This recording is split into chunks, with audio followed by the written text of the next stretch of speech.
Used to be when people talked about the end of the world, we locked them up. Or laughed them off. Sometimes both. But we never took them seriously. Maybe we should have. But I'm getting ahead of myself. Better to start at the beginning, with the abduction of Desmond Miles, my son. This boy had no ambition, no direction, no plans for the future. What he did have was a heritage, one he chose to deny. It nearly cost him his life. He was captured and imprisoned. Those who took him believed he could help them find something. The apple. One of several artifacts we call Pieces of Eden. Bits of ancient technology scattered across the globe. Some hidden, some found, all of them dangerous. Most are held by a single group, the same group that now had Desmond. You know them as Abstergo Industries. We know them as the Templars, as the enemy. We've been fighting them for thousands of years, even longer if you believe the stories of their origins. I do. After all, I've seen the truth. That's the beauty and the horror of the Animus. A device that allows us to enter and experience the lives of our ancestors. It holds the power to change everything, to show us history the way it really happened. Up until its creation, to the victor went the spoils, went the truth. We're trying to fix that, to free minds and bodies both. But there's only so much that we can do, and the Templars have the upper hand these days. But something larger than the Assassins and Templars is approaching, bigger than all of us. And if we can't find a way to stop it, these next few weeks will probably be our last. Everyone's last. In the end, it all comes down to him. To Desmond. Through the Animus, he discovered his heritage, explored the lives of his ancestors, and uncovered their secrets. When that was done, he trained. He used another ancestor to provide decades of experience in the span of a few days. It worked. We think. We hope. Soon, though, soon we'll know. That ominous date fast approaches, December 21st, 2012. None of us knows what it'll bring, only that this is where they want us to be, when it does. They've been guiding us in their own fractured, frustrating way. These voices from the first civilization, the ones who came before, a precursor race of immense power and uncertain motives. They're the ones who made the Pieces of Eden. This is where they've led him, and through him, us. He stands at the entrance to this long-lost place, armed with the knowledge of Altair and the abilities of Ezio. He holds in his hands the Apple of Eden, and we stand at his side, ready to support him however we can. His name is Desmond Miles, and he has brought us to the end.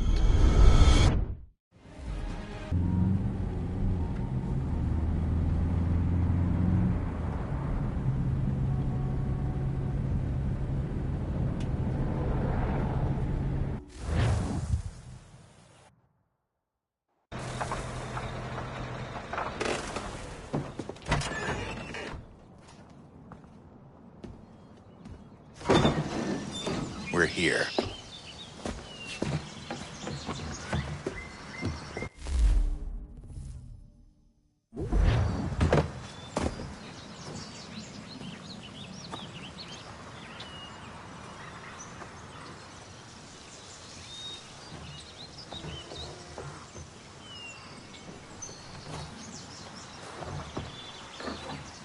Let's go.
In another moment, down went Alice after it, never once considering how in the world...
Desmond?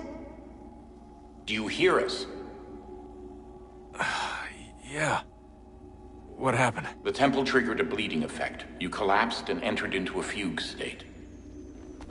So naturally, you dropped me into the Animus instead of, I don't know, making sure I was okay? You weren't in any danger. Besides, the temple appeared to be communicating with you, and it wanted. Right. Of course. Son, No, it's fine. I get it. And I know what I'm looking for, by the way. It's a key. Just no idea where it is, though. Guess that's why she triggered the bleeding effect. She? Juno, Dad. She's talking to me. Okay, Desmond. While you were, visiting Constantinople, we picked up a software update for the Animus. I'd like to run a couple of quick tests, make sure there aren't any major issues. All right. What do you need me to do? We'll start simple. Walk to the marker over there.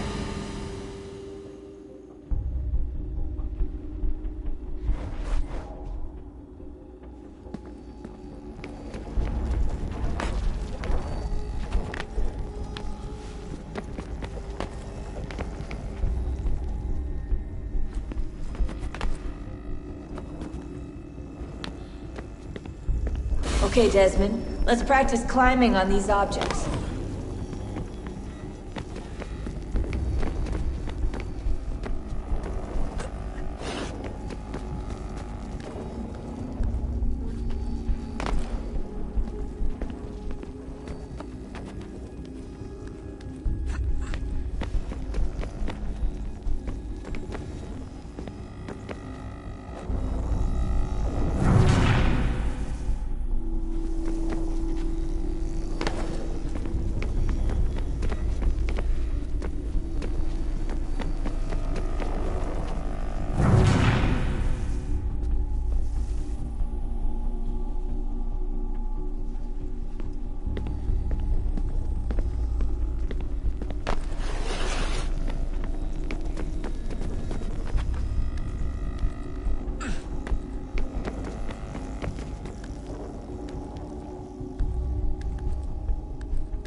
Run your way through this little obstacle course.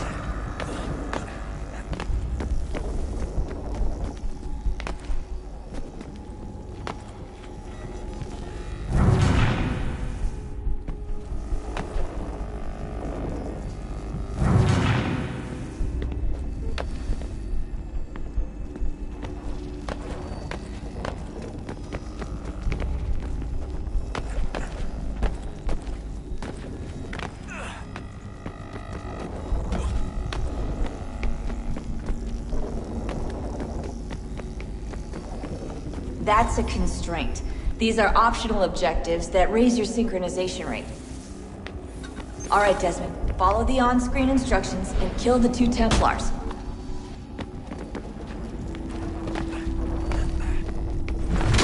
All you have to do here is jump the gap.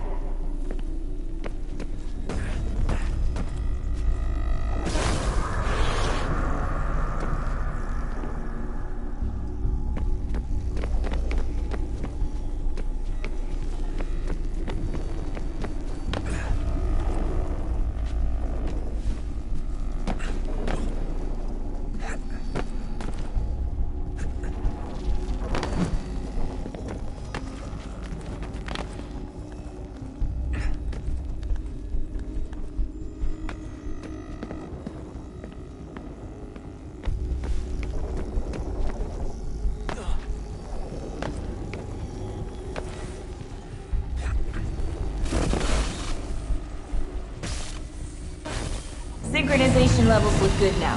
You should be able to build the world. Time to find out what the temple wants from you.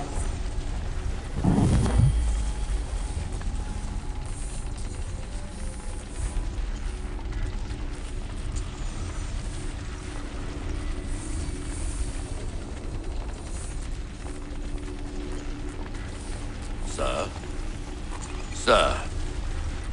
Everything all right, sir? Yes, fine. I'm just preoccupied, that's all. Don't forget your invitation. Master Birch will be meeting you inside. Thank you. Where shall I retrieve you once you're done? Front of the Opera House. And be quick about it. Don't expect to be here long. I'll bring her round at once.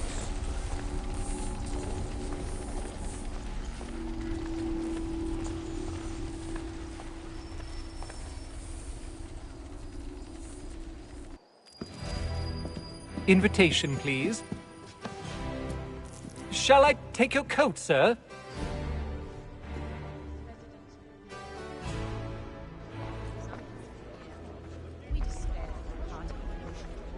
Ladies and gentlemen, you are requested to kindly find your seats.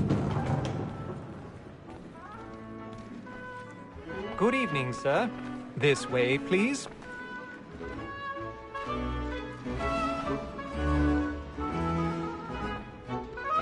My apologies.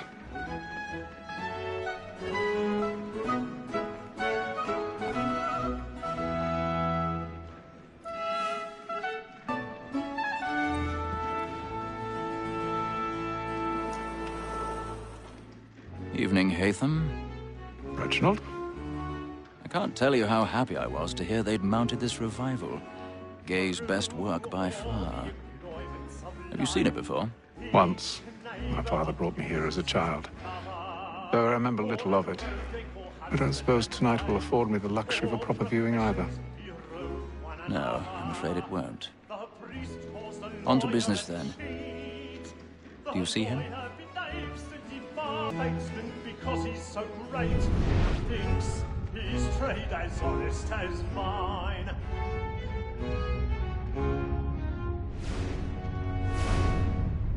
A lawyer is an honest employment, so is mine. Like me too. He's seated in one of the boxes above. The stairs are watched. You'll need to find another way up. It is but fitting that we should protect and encourage cheats. I already have. Sir, Black Mall had sent word of trial comes on in the afternoon, and she hopes you will order matters so as to bring her off.